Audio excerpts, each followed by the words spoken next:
this is something for passengers, travellers coming into this country that has had overwhelming public support for months. And indeed, I have to say, I was very much a strong believer we should have done this back in early March. But it is slightly odd, isn't it, that we bring in quarantine right now when the number of deaths in London reported today was 0. And, of course, most people do come in via London airports. Of course, they come in through other points of the country too. So this morning on The Breakfast Show, Nick Farage was talking to Policing Minister Kit Malthouse on quarantine and whether it would actually work.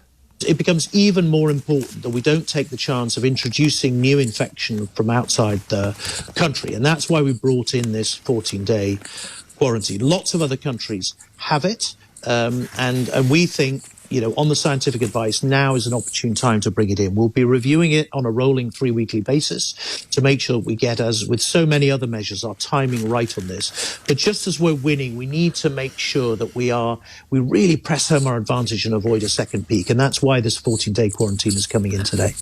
So it's there for at least 3 weeks, a 14-day quarantine. And by the way, this applies to you if you want to go to Portugal or anywhere on a summer holiday. So if we start to run into July, it's going to start to make people think, well, I don't know, is it really worth going to the Costa del Sol, to the Algarve, wherever it is, if I've got a quarantine for 2 weeks when I get back? Although, of course, a lot of that depends on how it could be enforced. And, of course, the real work of this will be put to the UK Border Force. Have they had enough notice? Can they do it? Is it practical? Does it make sense at this moment in time? And I'm joined by Tony Smith, former Director General of UK Border Force and Managing Director of Fortinus Global, a border security consultancy. Tony, good evening. Welcome again to LBC. How's this going to work in practical terms? Is it passengers have to fill in a form to say which address they're going to? That then gets collected at the airport. But after that, Tony, does this mean Border Force knocking on doors every day?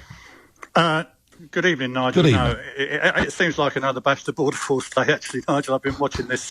You got camera crews all over every airport I could see, and trying to pounce on the odd passenger that's coming through to. I remember all this. I mean, there's hardly anyone's travelling, Nigel. Hardly anyone's been travelling for a while. So yes. I think it's manageable. While we've only got a very few, numbers of passengers coming through, it's not that difficult actually for us to check addresses. And I think the point about addresses, everyone seems to think this is all about enforcement, Nigel. I mean, we never used to visit everybody's address that they gave us on their landing card or their visa form to check that they were staying there. The point is that you're giving your address and your contact number, because if you're coming in on a flight and someone's sitting next to you that's got the virus, you'd probably want us to call you later on if we found out that person had got the virus, because you'd then in contact with someone that had it. So it is a public health measure. It's not just an enforcement measure. And no, of course, people could give false addresses, but they'd rather be a bit of a known goal if you gave someone a false address and we couldn't then contact you to tell you that you may have been had contact with someone on the same flight as you. So I think there are some messages going. But Nigel, you're right. I mean, this has to be a short-term measure. It can't work for volumes that we saw before the virus. We simply don't have the bandwidth and the capacity. 18 million people, Tony, came into the country in the first quarter. It just would be impossible to police on that scale, wouldn't it? Yes, and Nigel, we move more people through e-gates than anybody else does in the world. And for the Border Force to stop people and check them to see if they've had a form is not the right way to do it. So it can work short term, but I'm hoping that eventually we'll get to a place where this will be part of the booking system, you see. That's what we do now, Nigel, for border security. We get passenger data ahead of time. Yes. You have to give your passport details online, don't you? And you can check them. Travel. Yeah. And that data comes to us. We risk analysis, and then we do informed risk assessments on intervention. That's the way the border works. And this hasn't been brought in line with that structure. We do need to talk to the airlines and the travel companies, and we do need to get into these air bridges. But I do think there is some light at the end of the tunnel. It's not all doom and gloom.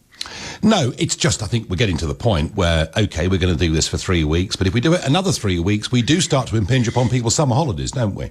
We do, and who's going to want to go on holiday if you've got to quarantine 14 days on the French side and then 14 days when you come It's just back? not going to work. It's not going to really do much for your booze cruise, is it?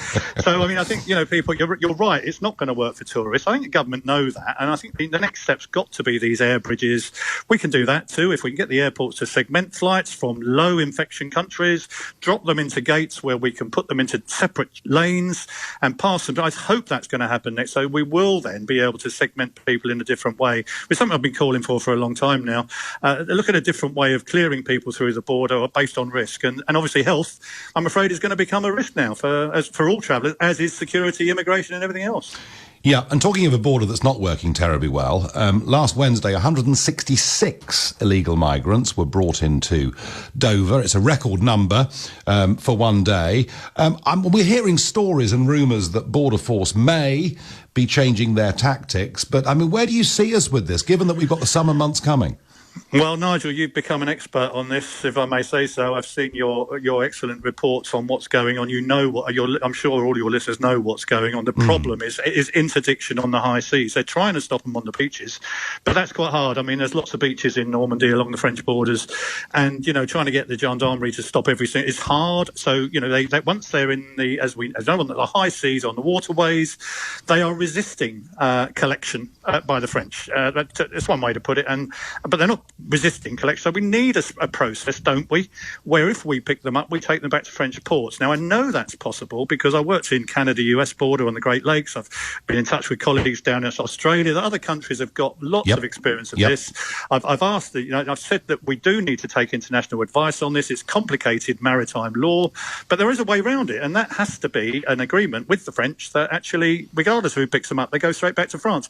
That would stop the smugglers. That would put them out of business, and hopefully we can get back to some normality. And actually, Tony, that would suit the French because that would stop the need for the camps in Calais and all the problems around that, wouldn't it? Well, I mean, I've done some work. I've been talked to some of the French security guys down there in the border, northern French region. There's a lovely part of the world, actually, Nigel. They don't want smugglers. They don't want criminals and illegal migrants in that neck of the woods if they can avoid it. It's the pull factor because people know there's a chance of getting through. They're going to continue to come. So I do think there is traction to speak to the French government and get a deal with them about borders. Best borders work when you've got, good fences make good neighbours, collaboration on both sides, a handshake with the French. I think we can clean this up, but it is going to take some work. It's not going to be easy. OK, Tony, thank you very much indeed. Well, that was Tony Smith talking not just about what's happening in the Channel and that ongoing problem, but indeed about the quarantine. And the point he's making, of course, is very few people are coming into the country at the moment. And all the while this quarantine's in place, the truth is very few people will come into this country. But when you think we're doing this now, on the day where we got the record low number of deaths since before lockdown began, and all right, it's still 55 people who have lost their lives, and I understand that, and there are still about 5,000 people a day contracting this disease across the country, but we're told the R rate is below 1 in every single part of this nation. Isn't it time now, actually, for us to be lifting lockdown altogether? I mean, aren't we at a point where we need people getting back with full cancer diagnoses, heart treatments, all other types of medical analysis?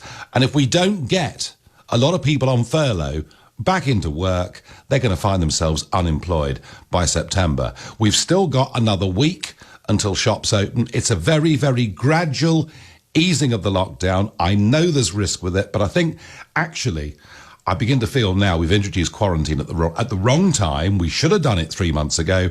I think we need to start lifting lockdown a lot more quickly. Let me know your views on 034